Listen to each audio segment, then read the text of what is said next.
ఇక నువ్వు తప్పించుకోలేవు.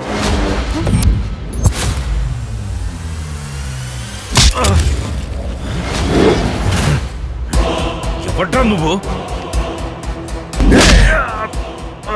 పోలీసుని కొడతావురా నిన్ను? ఆగండి, వద్దు.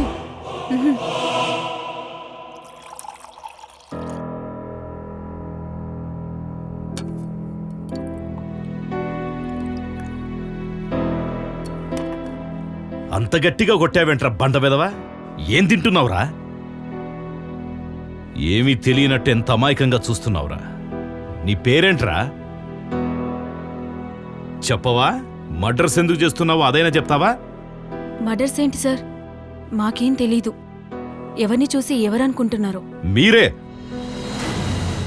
అంతా చూశాడు మా కానిస్టేబుల్.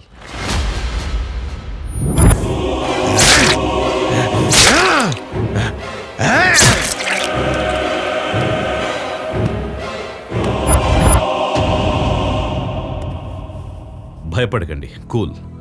నేనొచ్చింది మిమ్మల్ని అరెస్ట్ చేయడానికి కాదు, సేవ్ చేయడానికి. ఒక పోలీస్ ఆఫీసర్ అయ్యుండి మేమే మర్డర్స్ చేశామని తెలిసుండి ఎందుకు సేవ్ చేయాలనుకుంటున్నాడా అని నమ్మబుద్ధి కావట్లేదు కదూ? దానికొక కారణం ఉంది. నా కూతురు పేరు స్వప్న. సడన్గా ఒకరోజు సూసైడ్ చేసుకుంది.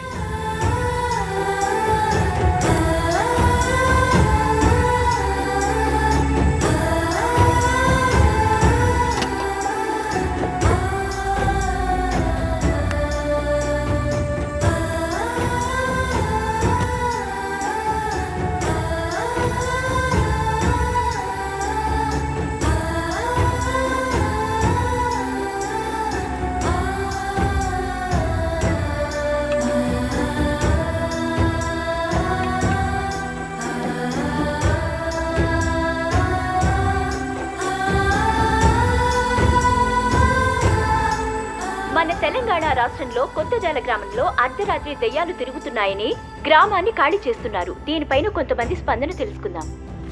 సార్, దెయ్యాలున్నాయనుకుంటున్నారా? ఎస్, ఉన్నాయి. మీరు చూసారా? మీరు చూస్తారా? నిజంగా చూపిస్తారా?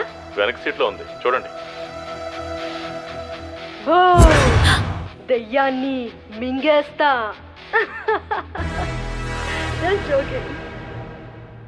ఏంటండి నన్ను దయ్యం అంటున్నారు? అలా కనబడుతున్నానా నేను? ఏమండి, ఇలా రండి. మా అమ్మాయితో ఉన్నది ఈ నలుగురే. వెంటనే ఛానల్కి ఫోన్ చేశాను. నా కూతురు చనిపోయిన రోజే వాళ్ళు ప్రోగ్రాం షూట్ చేసిన డేట్ అని తెలిసింది. 100% వాళ్లే నా కూతురి చావుకి కారణమని అర్థమైంది.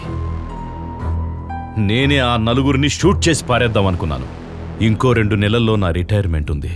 ఈలోపు ఎక్కడ దొరుకుతారని ఎదురు చూస్తున్న టైంలోనే ఒక్కొక్కరి మర్డర్ జరుగుతోంది. ఎవరు చేస్తున్నారో తెలీదు. బట్ మర్డర్స్ దగ్గర మీరు దొరికిపోయే ప్రతి క్లూని లేకుండా చేశాను.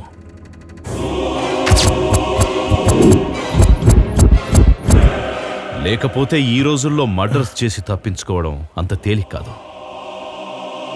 అసలు మీరెందుకు వాళ్ళని చంపుతున్నారు?